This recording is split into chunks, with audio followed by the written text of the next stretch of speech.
Guys, gawa tayo ng panghimagas ngayon.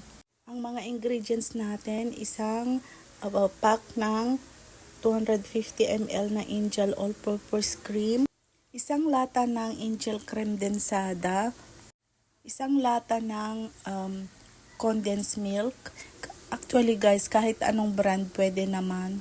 Isang pack ng Lady's Finger or yung tinatawag na broas. At saka kape. Una nating gagawin, imimix muna natin lahat ng creamer at saka yung condensed milk. Kailangan ma-mix ng mabuti.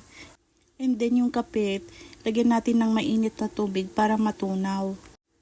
Bale, dito natin isawsaw yung mga lady's finger bago natin ilagay dun sa baking dish. Ihilera lang natin yung broas dun sa pan hanggang malagyan lahat yung bottom ng pan.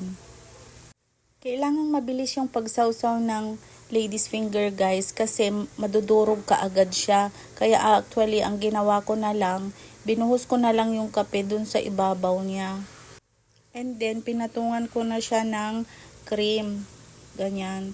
I-even lang natin yung cream dun sa ibabaw ng lady's finger.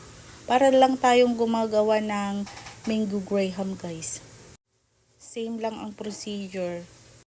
And then, maglagay na rin tayo ng susunod na layer ng lady's finger. Uulitin lang natin yung una nating ginawa hanggang mapuno natin ng lady's finger. And then, ilagay na natin lahat yung natitira pang cream. Ganyan lang guys. Tapos, ang finale, lagyan na natin siya ng cocoa dun sa ibabaw. Ang bagong-bago nito guys, chocolate na chocolate yung amoy. Amoy pa lang, ang sarap na. After natin maglagay ng cocoa powder, as in nalagyan na lahat ng sulok, punasan natin para matanggal yung mga cocoa powder dun sa gilid-gilid. And then, ilagyan natin ng cling wrap. Bali, ito yung takip muna niya at ilagay natin sa ref para ma-chill.